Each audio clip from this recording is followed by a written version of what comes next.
ካሌብ ቆይ ግን ለምን አትረጋጋም? ለምንድን ነው የምረጋጋው? ካሌብ አትንኪኝ ወደዛ። ምን ሆነሃል?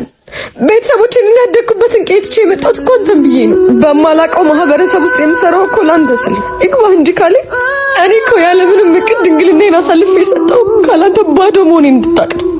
ቆይ ለምን አትረዳኝም? ለምን የምትጠረጥረኝ? ልቀቀኝ እባክህ ወደዛ። እሺ ያስሚንዬ በጣም ይቅርታ። ለምን ግን ምን ስላደረግኩኝ ነው የምትጠረጥረኝ? ያስሚንዬ በጣም ይቅርታ። እኔ እኮ በሰዓቱ ስሜታዊ ሆኜ ነው አይደለም እንዲያቅፉሽ እንዲያዩሽ አልፈልግም። ለዛ ነው። እሺ የኔ እናት ደግሞ የዓመት እንዳለቀ ትምህርትሽን ትጀምሪያለሽ። እሺ እሺ።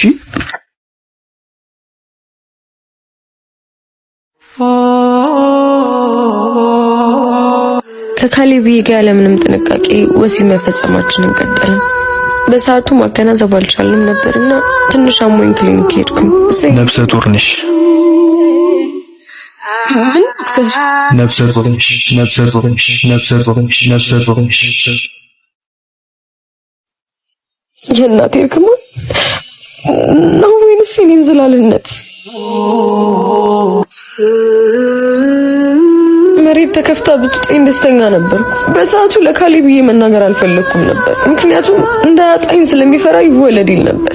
እኔ ደግሞ በእኔ ስህተት ካሌብ ትምህርቱን አቋርጦ እንዲሰቃይ አልፈልግም። ያስሚን በጣም አዝናለሁ። እንደዛ ማድረግ አልችልም ወይም አይፈቅድም።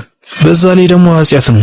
ዶክተር እባክህን በፈጠረ ዶክተር እባክህን ይሄን ብቻ ተባበሪ ዶክተር፣ ስለምንህ እባክህ። ሐኪሞቹን ለምን ሰውዬው ይሰጠኝ በነበረ ብር በማጽን የሚከተትን ክብል ሰጥ። በመጀመሪያ ቀላል መስሎኝ ነበር፣ ግን ያን ሳደርግ ከሞት አፋፍ ነበር የተመለስኩት። ብዙ ደም ፈሶኝ ራሴን ሳትኩ። ከዛ ሐኪም ቤት ገባሁ። ይሄኔ ነበር ካሌብ አርግዤ እንዳስወረድኩ መሆኑን ያወቀው።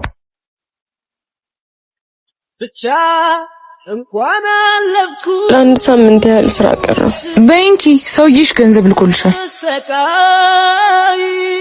ቆይ እንዴት ማለት? ፍቅረኛ እንዳለኝ ያወቀ መስጠቱ ግን በጣም ስለምታሳዝነኝ ነው አለ። እንግዲህ ምን ማድረግ ይቻላል? ካሌብ አማረኝ። የኔ እናት ምን አማረሽ? አይ ያንተ በቃ ንገሪው ችግር የለውም። ያስሚንዬ ንገሪ፣ ምን አምሮሽ ነው? በጣም ደክሞኛል። በዛ ላይ ቤት ምግብ ሳልሰራ ነው የወጣሁት። ካሌብ እስኪ ዛሬ እንኳን እንደሰው ወጣ ብለን እንብላ። ይሻላል አይሻልም? አዎ የስ እሺ በቃ ሰብለጋ ደስ ያለሽን አዝሽ ጠብቂኝ፣ እየመጣሁ ነው። ሕይወትና ተስፋ ምኞት። እሺ አሁን ገንዘቡን ኪት አባቴ ላመጣ ነው። ስራና ጋታ ባቢ ምን ፈልገሽ ነው? አፕል ነው፣ ሳምሰንግ ነው፣ ኢንፊኒክስ ነው፣ ሁሉም አለ። የት ይሁንልሽ? ስልኬን መሸጥ ፈልጌ ነበር። አንሳለው ለፍቅር እቺማ ምንም አትወጣም አባቢ፣ በነፃ ሙድ ነች። ስላሳዘሽኝ በቃ ዝም ብዬ የሆነ ነገር ላቀብልሽ። እሺ በቃ ሰወር ብለሽ ከኔ ጥሪኝ እንጂ መምጣት አይከብደኝም። እኔ አንቺን ስለምወድ ምንድነው? ቆየህ እኮ በዛ ላይ ስደውልልህ ስልክ አይሰራም። ስልኬ ባትሪ ዘግቶብኝ እኮ ነው። ያስሚንዬ ራበሽ እንዴ? እኔን ይራበኝ። ሰብለ ምግቡ አልደረሰም? ደርሷል። ይኸው በጣም ይቅርታ። በቃ ብሉ፣ መልካም ምግብ። እሺ የምባዬን አባሽ ለኔ አቆይልኝ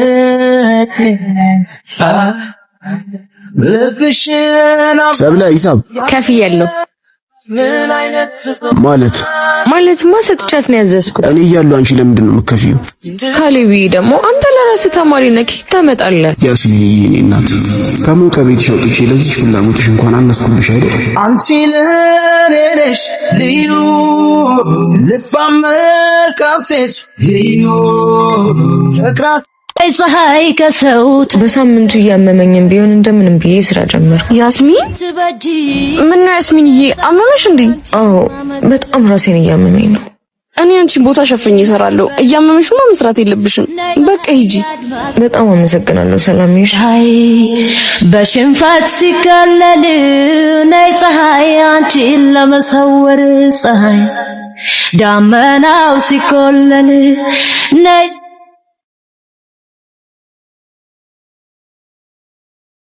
መንገድ ላይ እንደምንም ለመሄድ እየሞከርኩ ሳለሁ ካሌብን ከሌላ ሴት ጋር ሲሳሳቅ ካሌብ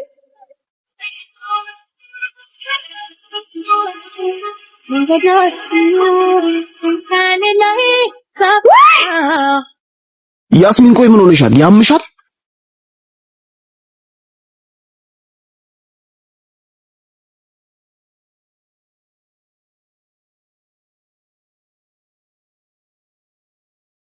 ቅድም ከማን ጋር ነበር እንደዛ ስስቅ የነበረው? ካሌብዬ ቅድም አብራ ስስቅ የነበረችው ማን ነች? ነይ ግቢ። እንዴ እኔ ፍቅር ምን ሆነሽብኝ ነው? በዚህ ሰዓት እዚህ ምን ታደርጊያለሽ? ለምን አልደወልሽልኝም? አመመሽ እንዴ? እናቴ አሞሽ ነው? ደህና ነኝ ካሌብዬ። ይልቅ እሷ ማን ነች? ሪታ ትባላለች። የክላሴ ልጅ ነች። ተዋውቂያት። ሪታ ያስሚን በዝና አቅሻለሁ። ካሌብ ስላንቺ አውርቶ አይጠቅም። ሪታ ደስ የምትል ተጫዋች ልጅ ናት። ከዛን ቀን በኋላ ከካሌብዬ ጋር ለማጥናት መምጣቷን ቀጠለች። ይህ በእንዲህ እንዳለ ሪታ የቤት ኪራይ ጨምሮባት አቅም ስለነሳት እስከ ጊዜው ከኛ ጋር ደባልነት ገባች። ካሌብና ሪታ ረጅም ጊዜያቸውን አብረው እያሳለፉ እንኳን እኔ ምንም አላስብም ነበር። ምክንያቱም በካሌብዬ እርግጠኛ ነበርኩ። እቤት ቡና ፈላልተው ምግብ ሰራርተው ይጠብቁኛል። ሪታ በጣም ስለምትጫወት ሁሌ ቤታችን ደምቅ ብሎ ነው የሚያመሸው። እናም ዛሬም እንደወትሮዬ ሰዓት ደርሶ ቤት እስከደርስ ድረስ እየተጣደፍኩኝ ሳለሁ አለቃዬ ያስሚን። አቤት። ከስተመር እየበዛ ስለሆነ ከሰኞ በኋላ አንድ ቀን ማታ በፈረቃ መስራት ትጀምሪያለሽ። ፊደሌ ብልህስ መቼ አንተን ይገል እንዴ እኔ ፍቅር አይሆንም ጭራሽ ማታ። ምን አለበት ስራ አይደል እንዴ እኮ ልቤ እሺ የኔ አባት። በሰዓቱ በጣም ደስ ብሎኝ አቀፍኩት። ከዛ ግን እሷ ስትናገር በአንዴ መስማማቱ ጥርጣሬ ውስጥ ከተተኝ። እንደ ዳዊት ሽተረኛቸውን ካሌብዬ እየመጣ ይቀበለኛል። አንድ ቀን ታዲያ ልክ ስወጣ ሆቴሉ በር ላይ አንድ ወጣት ስልክሽን ካልሰጠሽን ብሎ ይጨቃጨቀኝ ጀመር። እኔም እንዲለቀኝ ደጋግሜ ብነግረውም ልጁ ግን ጭካ አለብኝ። ይሄኔ ካሌብዬ አይቶ ከሚጣሉ ብዬ ስልክ ቁጥሬን መናገር ስጀምር ካሌብዬ ከየት መጣ ሳልል ከጎኔ ቆሟል። በህይወቴ እንደዛ ተሸማቀቅ ላይ አኩርፎኝ ቤት ደረስ። እናንተ በእኔ ቦታ ብትሆኑ ምን ታደርጉ ነበር? ነፍስ ከመስጠት በላይ ባይኖረኝ። ከዛ ቀን ጀምሮ ካኮረፈኝ ሳምንት። ውይ ያስሚን ደግሞ እንደዚህ አትሁኚ። እኔ አናግረዋለሁ። እሱንም ቢሆን ደግሞ ታረጁ በጣም ስለሚያፈቅርሽ እኮ ነው። እኔ በቃውን እንጂ አናግረዋለሁ። እሺ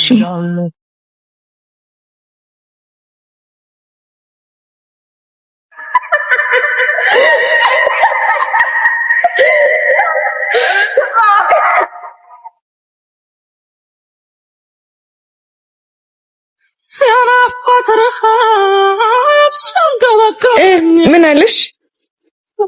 ያስሚንዬ እንዴት ብዬ እንደምነግርሽ አላውቅም። የኔ ካሌብ ምን ሆነ? አይ ምንም አልሆነም። ሰላምዬ በእናትሽ ንገሪኝ፣ የተፈጠረ ነገር አለ? ያስጨነቅሽኝ እኮ ነው። ከሪታ ጋር ከንፈር ለከንፈር ሲሳሳብ ማይገባቸው። ምን?